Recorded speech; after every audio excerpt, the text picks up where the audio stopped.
So, all right, so if we've been talking derivatives we know is just slope, and slope is change in y over change in x, right? So it says, how do I determine the units of the derivative? The units of the derivative is always just the units of f of x. I'm going to say the units of f of x is just fancy for y, right? Why did I put extra parentheses there? Units of f of x over the units of x. And that's really just change in y over change in x. This is very applicable to me after like Halloween candy. It says the function j of t models the number of jelly beans in a bowl after t hours. What is happening to those amount of jelly beans in that bowl once I get to them? Drastically decreasing. It says, what are the units of j prime? So j prime is asking about the slope. It would be the number of jelly beans over time, right? Per hour, the number of jelly beans per hour that I'm eating. Okay. And it says the number of jelly beans in a bowl is technically that j of t. So we'd say number of jelly beans per hour. Those would be our units. So when AP says, hey, what are the units? You literally are just going to take the y-axis over the x-axis every single time. And then what would j double prime be? Jelly beans per hour squared. Yeah, how'd you know that? Because I'm in physics. Yes. Okay, so if j prime, think about this. J prime is jelly beans per hour. Check this out. And you don't have to draw this extra because it'll always be jelly beans per hour squared. But if my j prime graph was jelly beans per hour, that's j prime. This is a j prime graph, and this is the number of jelly beans per hour. We still are talking over time. So to get j double prime, I still have to do change in y over change in x. So it'd be number of jelly beans per hour. So you could write it number of jelly beans per hour, like this, per hour.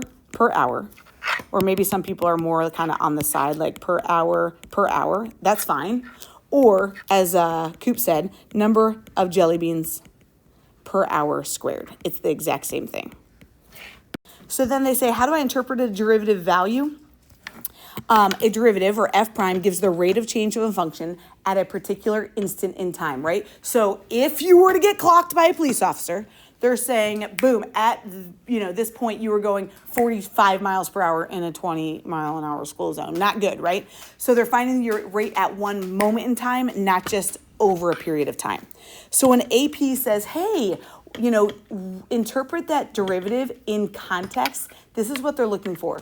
They're saying, put in the context, talking about the jelly beans that I'm eating out of the bowl, at what rate, at what x value, and then keep some units. So they're saying, when x equals something, give some context, is increasing or decreasing. Ooh, what would this imply? J prime or f prime was positive or negative? That's what this is going to say. If f prime was positive, it'd be increasing. If f prime was negative, instead of saying equals positive, I'm going to say if f prime was greater than 0, that's when my function would be increasing. Or if f prime was less than 0, meaning just negative, my function would be decreasing at a rate of blank and add some units. So this is kind of your scaffolding of how to write these. So a pie is taken out of the oven. The temperature of the pie in degree Fahrenheit, t minutes after the pie is removed from the oven is given by P of t. Interpret P prime. Bless you. So we got to go in this context. And it doesn't really matter this order. We just have to make sure that we have all of these things included in our little sentence. So if it says at t equals, in this case it's t, right? At t equals 10. Yes. So we're going to say maybe even, you could say at t equals 10, but if we're trying to go context, I'd say 10 minutes. I'd say 10 minutes after what is happening? Nice. The pie is, again, I just use the words that they gave me, so we don't have to overthink. A pie is taken out of the oven. That's what I'm just going to say. 10 minutes after the pie is taken out of the oven. Then, what do we need? What are they asking for? They're saying the temperature is given by this function, right? The temperature is given by P of t. The rate of change of temperature. Yeah, so I'm going to say the temperature, the temp, and then it says is increasing or decreasing. When they say P prime of 10 is negative 13, what would we say that temperature is doing? Decreasing.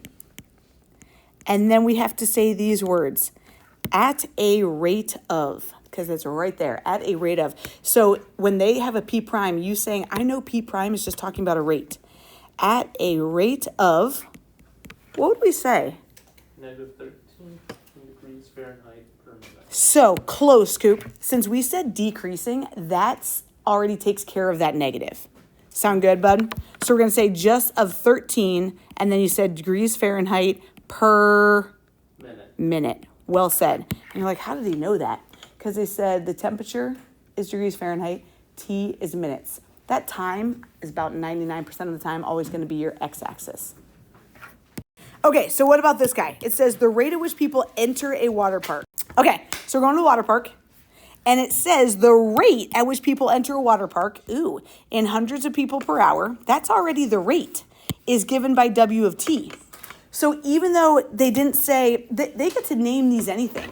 Technically, is this technically like a derivative? Yeah, but they just named it W of T. It says, what would W prime be then? This is kind of funky. If W of T is hundreds of people per hour, what do you think W prime would be? Per hour. Hundreds of people per hour. So let's go put this in context. At T equals, what's that T value, would you say? 3 hours. Yeah, right here. Boom, that's my X. Boom, right there. At T equals 3 hours. I like when you put hours because that's more context. And then the rate, this is kind of funky. At which people, I'm just using the words that they wrote, at which people enter a water park. Are we saying is increasing or decreasing? Increasing. How'd you know that? Yeah, as it's positive. Yeah, is increasing at a rate of, what is that rate? 2.6, and then that unit is going to be 100 of people per hour squared. So we're going to say hundreds of people per hour squared. Now, let me just go over this a little. Do you agree that we used the word rate twice? Yeah, we use that word rate twice. This is a second derivative that they're technically asking for because hundreds of people was the first derivative, even though they just labeled it W of T. And W prime of T is the rate of that. So anytime we're talking like a second derivative, we have to use that word rate twice. If we're talking a first derivative, we can use it once. That's why they said the rate of WT is hundreds of people per hour. And they wanted the derivative again, so we have to use that word rate a second time. Okay, so again, this is why I think we're going to start liking Unit 4 because it's kind of putting all of what we've been doing into real world a bit. It says, how do I find a particle's velocity and acceleration? You guys, this is what we've been doing. So if everything I've been giving you before, it was just, if we put it in terms of f of x, was just kind of something's position. That could be feet, miles, meters, etc. And then the velocity, that's just going to be a meters per second. It is going to be a derivative. So I'd call that one f prime. So that first derivative is always going to be talking about something's velocity. And that second derivative is going to be talking about acceleration. And again, notice what this says, meters per second. And again, you might write that as meters per second squared. These are equivalent right here. Or this one could be meters per second, miles per hour. So all of what we've been doing, f of x is always the position, the first derivative is velocity, and the second derivative is acceleration. Could they write a of t, or could they name f double prime anything? They can. But I prefer when it has the second derivative, but they could say it really is. They could name it anything, and as long as they tell you it's the second derivative. Okay, so let's just do one or two of these, and then we'll be good. Particle's position. So I'm saying, hey, its position along the x-axis, position horizontally, is given by this equation.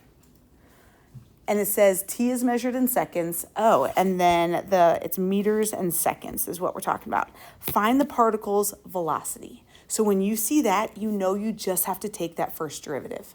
Okay, so if x of t was my function, let's go find the velocity, which would be x prime of t. Notice that I ignored the 6 for right now. Let's just go find x prime of t. Here's my function. I'm going to highlight it in red. What's the derivative of 12 sine? 12 cosine. Leave your angle times the derivative of that angle. Pi over 6. Well done.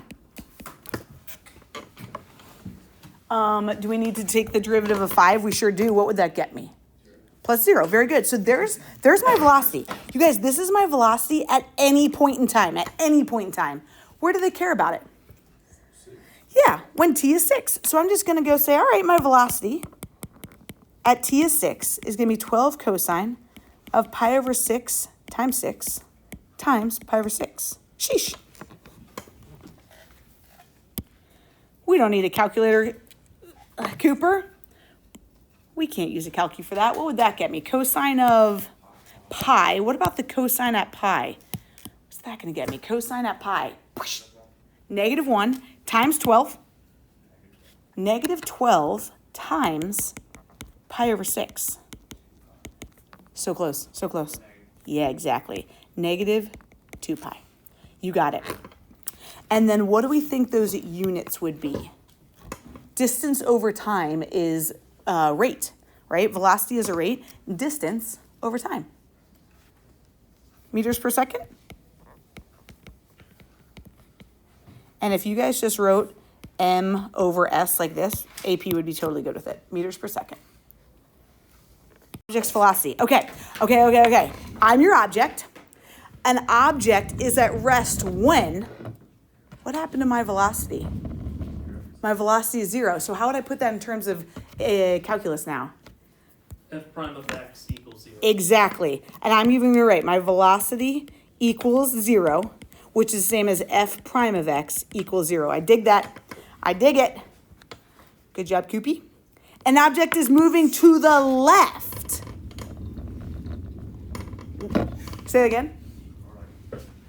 When my f prime is? Yeah, exactly. I love it. So he's saying when my velocity is negative, and another way to write that is going to be f prime of x is less than 0. And then my velocity is moving right or up when an object is moving right or up when the velocity is positive, or f prime of x is greater than 0. Either way.